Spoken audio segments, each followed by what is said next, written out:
You are not late. You are not early. You are right on time, even when it feels like the universe is silent. What if every delay, every detour, every heartbreak was a perfectly placed note in a cosmic symphony composed long before you were born? You may think your life is a chaotic blend of chance and choice. But beneath the noise, beneath the missed trains, the sudden meetings, the failed plans, there's a secret pattern unfolding, a rhythm, a pulse, a divine metronome ticking in silence. Throughout history, mystics, sages, and seers have whispered of an unseen clock, a force that governs the movement of stars and the fall of leaves, the birth of nations, and the timing of a single phone call. They called it Kairos. They called it Mot. They called it divine timing. And it is not coincidence, it is calibration. In this video, we'll dive deep into the true meaning of divine timing, not the watered-down idea that everything happens for a reason, but a sacred understanding of time as intelligent, as alive. You will discover why your greatest delays were not accidents, but initiations.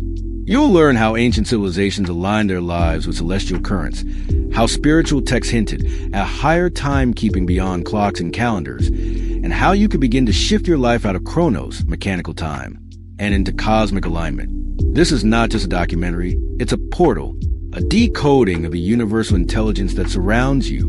Because once you understand divine timing, you stop chasing and you start aligning. Are you ready to remember what your soul has always known?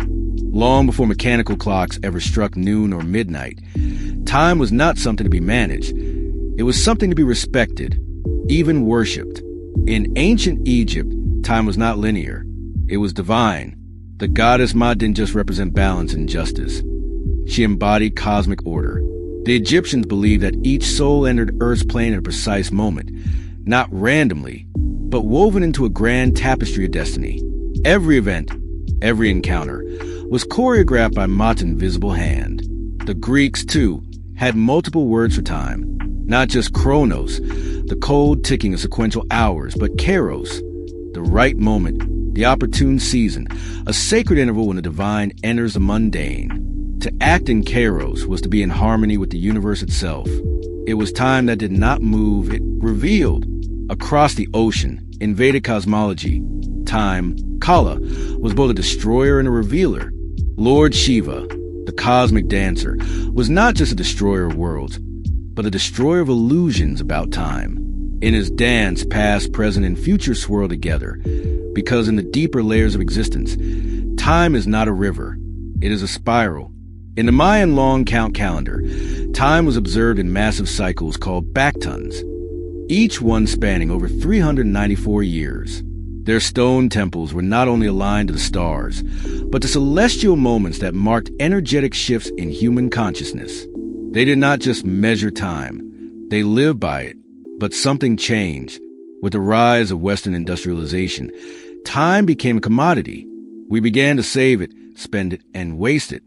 The sacred rhythms of nature were replaced by rigid schedules, mechanical clocks, and artificial lighting. Day and night blurred. Inner knowing dimmed. We became obsessed with doing and forgot how to be. The ancients knew that time was alive, that it moved with us, through us, that certain moments, though outwardly mundane, were windows into eternity. These were not accidents. They were invitations. But in the modern world, divine timing has been buried under impatience, expectation, and control. We've mistaken delay for punishment. We've called silence a void, when really it was a sacred pause. And yet, the ancient wisdom has never truly disappeared. It lingers in symbols, temples, and teachings passed quietly through mystery schools, spiritual texts, and the intuitive whispers of those who still listen. What if the greatest force in the universe is not speed, but timing? What if your destiny has always been waiting for you? Not when you're ready, but when the moment is. Now that the forgotten roots of divine timing have been uncovered, it's time to explore what it truly means and how it actually works. Paradoxes of time and the illusion of delay. If time is an arrow, divine timing is the archer. But here's the paradox. You are both the target and the bowstring. In this world of mechanical clocks and blinking notifications, we've been taught that time moves in one direction, forward. But the deeper you go into spiritual traditions, quantum theory, and mystical teachings, the more that idea dissolves. In quantum mechanics, particles behave differently when observed. Time behaves differently near black holes. And according to certain interpretations of the Akashic field, everything, past, present, and future, exists simultaneously in layered frequencies. That means the future is not just waiting, it's already vibrating. It's you who must tune to it. Divine timing is not a river pulling you forward. It is a field you must align with. When you're rushing, panicking, forcing, you're not in harmony with that field. You're acting from the mind's fear of missing out, not the soul's trust in sacred alignment. And this is where most people get stuck. They believe they've missed their chance. They think a door closed forever. But divine timing doesn't work like that. The doors of destiny don't disappear. They dissolve and reappear when you're ready. Have you ever noticed how something you desperately wanted never arrived when you were clinging to it, but came effortlessly when you let go? That's not luck. That's calibration. Divine timing follows the law of vibration, not the law of effort. In ancient Hermeticism, there is a principle called correspondence. As above, so below.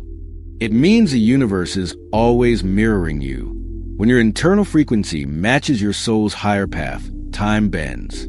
You enter what mystics call sacred flow. Things fall into place. People show up. Paths clear. But if you are out of sync, resisting the now, rejecting the lesson, fearing the unknown, you create distortion. Not punishment, just feedback.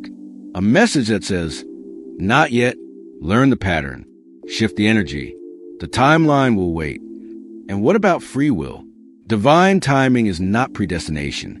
It is potential braided into choice. Every moment offers two timelines, one aligned with your ego's desire, the other with your soul's design. The more conscious you become, the more you choose the latter. And when you do, the entire universe rearranges around your yes. Not instantly, not always visibly, but deeply, silently, with intelligence that spans dimensions. What we call a delay is often an act of cosmic protection. What we call a loss is frequently spiritual redirection. And what we call waiting is sometimes gestation. A seed doesn't resent the soil. A caterpillar doesn't doubt the cocoon. And a soul in alignment doesn't rush the sacred. The great spiritual lie of our time is that you're falling behind. But behind what? A schedule built on comparison and fear? Your timeline is not broken. It is braided into eternity. You didn't miss your chance. You just haven't yet become the one who receives it. How to align with divine timing in daily life.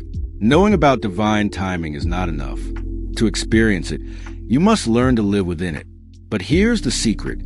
Divine timing isn't about passively waiting for the stars to align. It's about becoming someone who moves in rhythm with the cosmos. Not by force, but by attunement. Here are 4 sacred practices that can bring your life into harmony with divine timing. 1. Practice the sacred pause. In a world addicted to urgency, pause becomes a revolutionary act. When faced with decision, don't just react. Reverence it. Ask, is this moment for action or for stillness? Often, divine timing hides in silence. Learn to become comfortable in the void. The space between what was and what's coming is not emptiness. It is gestation. Ritual tip: at sunrise or sunset, sit in quiet reflection. Breathe deeply. Place your hand over your heart and ask, what is ready now? And what is not? 2. Recognize synchronicities as road signs. Divine timing speaks through signs, symbols, and seemingly random alignments. A repeated number, a strange dream, a book that falls off the shelf.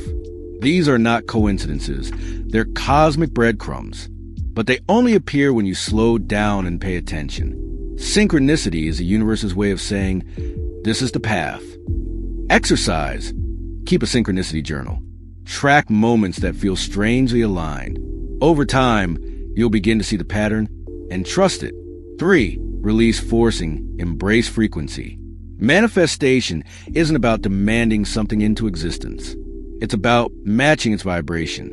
If you're fixated on timelines, obsessing over outcomes, or comparing yourself to others, you're creating energetic resistance.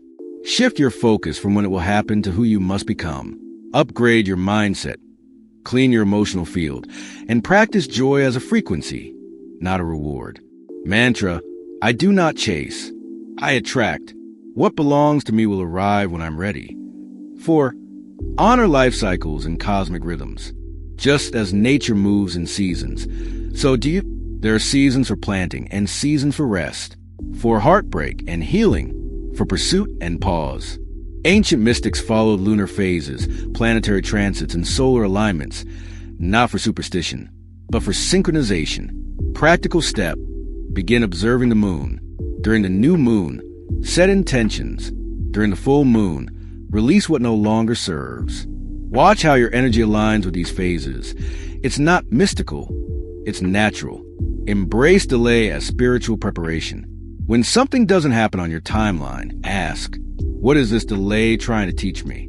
Often, the universe holds things back, not to punish, but to prepare you. Divine timing honors your highest version, not your current impatience. Sometimes, the wait is not for the goal, but for your transformation. The key to living within divine timing is deep trust, not in blind fate, but in your soul's original contract with the universe. You are not lost. You are not late. You are being prepared for a moment that is already written in light. You were never behind time. You were becoming it.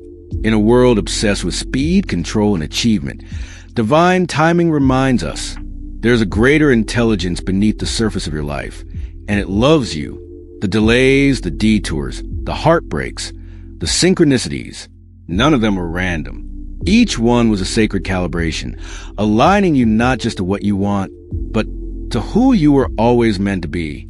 You see, divine timing is not something that happens to you. It's a rhythm you are invited to remember, a celestial pulse your soul already knows. The more you resist, the more you suffer. But the moment you surrender, truly surrender, you enter into a timeless current where everything comes not early, not late, but perfectly on time. Because in the language of the soul, there are no deadlines, only divine alignments. If this awakens something within you, if you felt chills, clarity, or comfort, it means you're not alone on this path. You're remembering your place in the infinite design. Subscribe to Esoteric Glyph and journey deeper into the hidden wisdom of the cosmos, because what you seek is seeking you.